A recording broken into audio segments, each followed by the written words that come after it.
അമേരിക്കയിൽ president Donald ട്രംപിന്റെ ഇറക്കുമതി തീരുവ കൂട്ടാനുള്ള തീരുമാനം ഇന്ത്യ അടക്കമുള്ള എല്ലാ രാജ്യങ്ങളെയും ബാധിക്കുന്നതാണ്.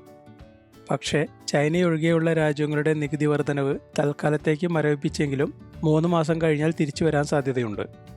ഇത് ഒഴിവാക്കുന്നതിനായി ഇന്ത്യയും ബ്രിട്ടനും ജപ്പാനും യൂറോപ്യൻ യൂണിയനും ഉൾപ്പെടെ 70ഓളം രാജ്യങ്ങൾ അമേരിക്കയുമായി ചർച്ചകൾ നടത്തിവരികയാണ്. ഈ ചർച്ചകൾ വിജയമാകുന്ന മുറയ്ക്ക് ആഗോള സാമ്പത്തിക രംഗത്തും വ്യവസായ വാണിജ്യ രംഗത്തും പുരോഗതി ഉണ്ടാവുകയുള്ളൂ. ഇതിലാകെ പെട്ടിരിക്കുന്നത് ചൈനയാണ്. ചൈനീസ് ഉൽപ്പന്നങ്ങൾക്ക് 125 മുതൽ 145% വരെയാണ് താരിഫ് ഉയർത്തിയത്. നിലവിൽ ലോകരാജ്യങ്ങളിൽ അമേരിക്കയിലേക്ക് ഏറ്റവും കൂടുതൽ കയറ്റുമതി നടത്തുന്ന രാജ്യമാണ് ചൈന. വർഷത്തിൽ ഏകദേശം 44 ലക്ഷം കോടിയോളം വരും ഇവർ തമ്മിലുള്ള കച്ചവടം. ഇതിൽ തന്നെ 6.5 ലക്ഷം കോടിയും ഐഫോണുകളും മാക്ബുക്കുകളും ഉൾപ്പെടെ ആപ്പിളിൻ്റെ ഉൽപ്പന്നങ്ങളാണ്. ട്രംപിൻ്റെ താരിഫ് ഉയർത്തൽ പ്രഖ്യാപനം വന്നതോടെ ആപ്പിളിൻ്റെ വിപണി മൂല്യത്തിൽ 60 ലക്ഷം കോടിയുടെ നഷ്ടമാണ് ഉണ്ടാക്കിയത്. ഇതുകൊണ്ടാണ് താരിഫ് നിലവിൽ വന്നതിന് തൊട്ട് പിന്നാലെ ചൈനയിൽ നിന്നുള്ള സ്മാർട്ട് ഫോണുകളെ ഈ താരിഫ് വർധനവിൽ നിന്ന് ഒഴിവാക്കിയത്.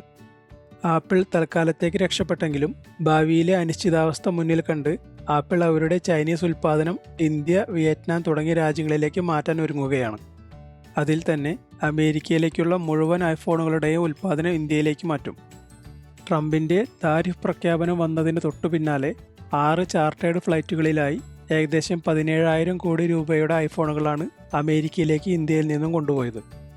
ആപ്പിളിൻ്റെ ഐഫോണുകളുടെ മൊത്തം കയറ്റുമതിയിൽ 28% അമേരിക്കയിലേക്കാണ്.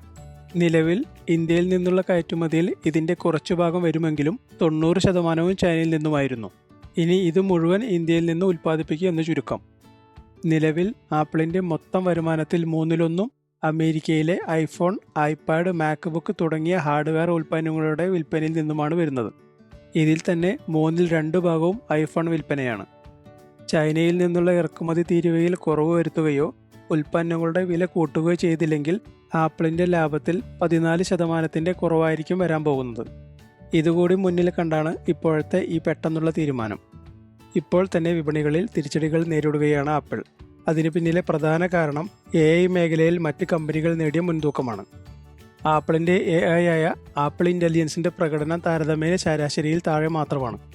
കൂടാതെ ഹാർഡ്വെയറുകളുടെ പുതുമ, ഡിസൈനിങ്ങിലെ പരിമിതികൾ ഇതെല്ലാം അവരുടെ വിൽപ്പനയെ നേരിയ തോതിൽ ബാധിച്ചിരിക്കുന്നു. എന്തായാലും ആപ്പിളിൻ്റെ ഈ തീരുമാനം ഇന്ത്യയെ സംബന്ധിച്ചിടത്തോളം നേട്ടമാണ്. നിലവിൽ തായ്വാനീസ് കമ്പനികളായ ഫോക്സ്കോൺ, ഇൻസ്ട്രൺ, പെഗാട്രൺ, ഫോക്സ്ലിങ്ക് എന്നിവയും ഫിൻലാൻഡിൽ നിന്നുള്ള സാൽകോംബ് എന്നീ കമ്പനികളുമാണ് ഐഫോണുകളുടെ നിർമ്മാണം ഇന്ത്യയിൽ നടത്തുന്നത്. ഈ അടുത്ത കാലത്ത് പെഗാട്രോണിൻ്റെ 60% ഓഹരികൾ ഏറ്റെടുത്തുകൊണ്ട് ടാറ്റ ഇലക്ട്രോണിക്സും ഈ രംഗത്തെത്തിയിട്ടുണ്ട്. ഇപ്പോൾ ഐഫോണുകളുടെ ഏറിയ പങ്ക് നിർമ്മിക്കുന്നത് ടാറ്റയുടെ നേതൃത്വത്തിലാണ്. ഇതിനു പുറമെ ടാറ്റ നേരിട്ട് ഉൽപ്പാദനം നടത്തുന്നതിനായി ആപ്പിളുമായി ചർച്ചകൾ നടത്തിവരികയുമാണ്. ഇനി ചൈനയിൽ നിന്നുള്ള ഉൽപ്പാദനം കൂടി ഇന്ത്യയിലേക്ക് മാറ്റുന്നതോടെ ഇന്ത്യയിലെ കുറേ ജനങ്ങൾക്ക് കൂടി തൊഴിൽ ലഭിക്കുകയും ചെയ്യും. അങ്ങനെ ഏത് തരത്തിൽ നോക്കിയാലും ഇന്ത്യയെ സംബന്ധിച്ച് മധുരമുള്ള തീരുമാനമാണ് ആപ്പിളിൻ്റെ ഭാഗത്തു നിന്നുണ്ടാകുന്നത്.